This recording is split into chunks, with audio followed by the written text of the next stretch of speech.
Hey there, everybody.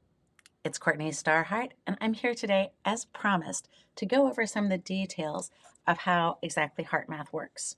So, this is the cute little container that the newest version comes in, and this is what it looks like. I'm going to show you how the app on the phone works and how to set this up for yourselves. What it does is it measures your brain waves and your heart rate. And when these two come into coherence, something really special happens, which HeartMath cleverly calls heart-brain coherence. So you would typically put this on your lapel, but it won't fit on my sweater, so I'm attaching it to my shirt. This part attaches to the earlobe,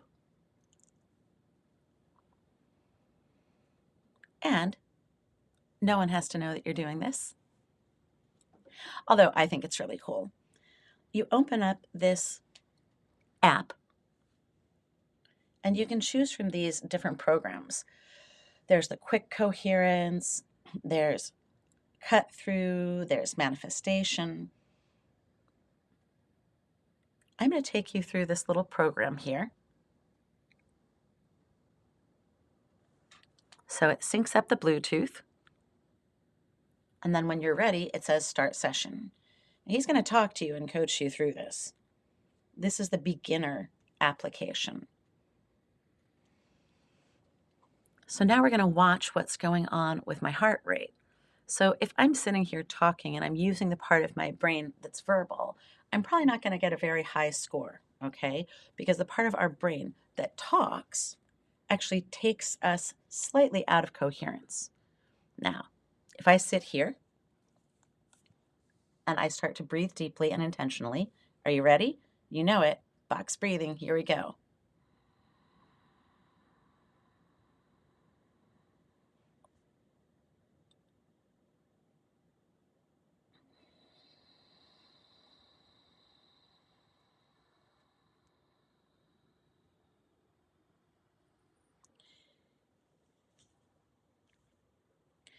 You can actually intentionally engage in the breathing that will make this thing get good scores.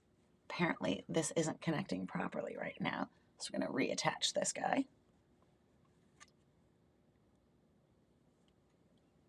I'm going to make sure that this is on there properly. It's usually not very difficult. Of course, because I'm recording this, it has to be a little bit more complicated, just so that you don't feel bad if you have to give it a few tries. So here we go again.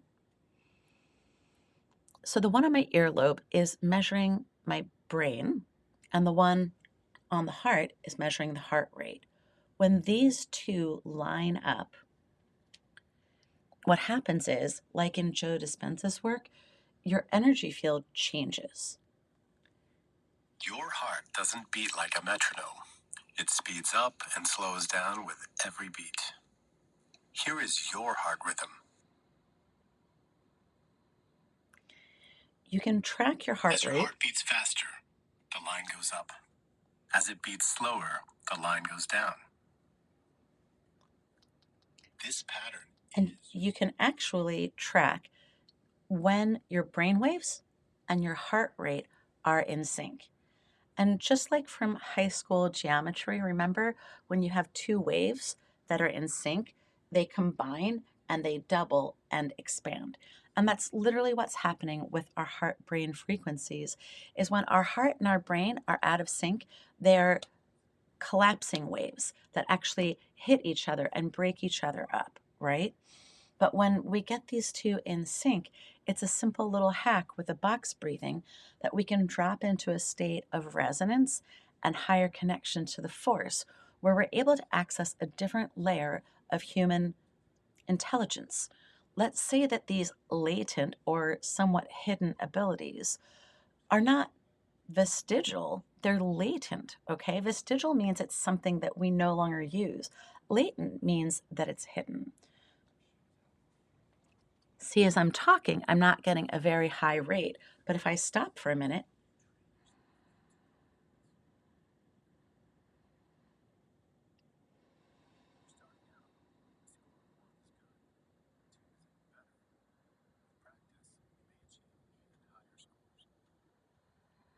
It goes up almost right away when I start to control my breath. See?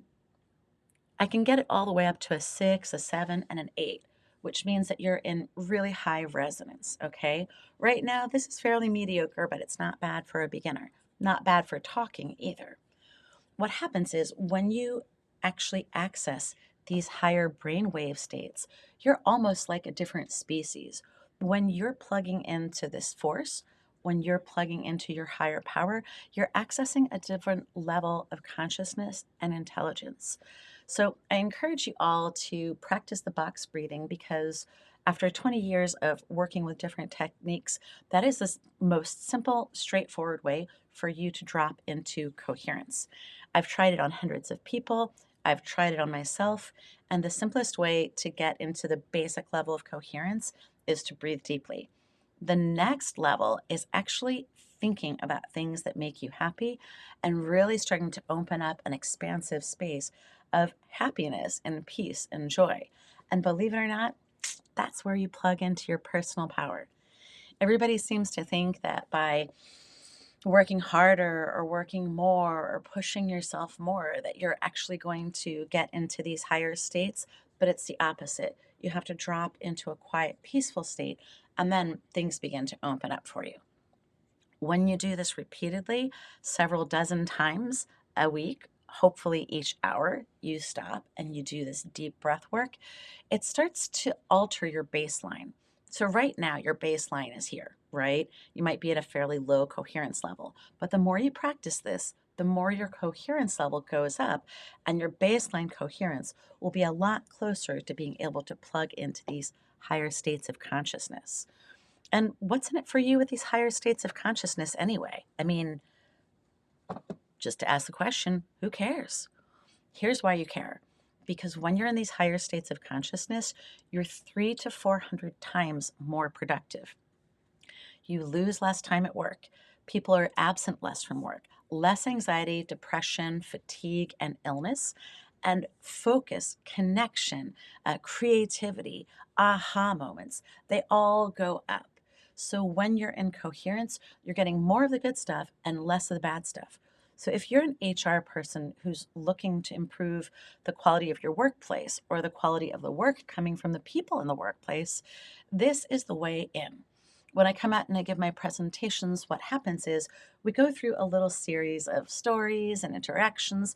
I actually teach you how to do the box breathing and why it's important. Then at the end of the presentation, we actually have a little trial where we get a few people to plug into this heart math monitor and experience it for themselves. There's nothing like people in the workplace actually seeing the effects of calming yourself, regulating your breath, regulating your mind, and the incredible benefits that come from it. So just remember, for every $10,000 that's spent on wellness and health in the workplace, the average return on that investment is $100,000 is tenfold. So if you invest 10, you times 10 it in terms of less absenteeism, less time lost. And remembering that $650 billion is being lost in the workplace today, you can easily see how you can get your chunk back. Bye for now.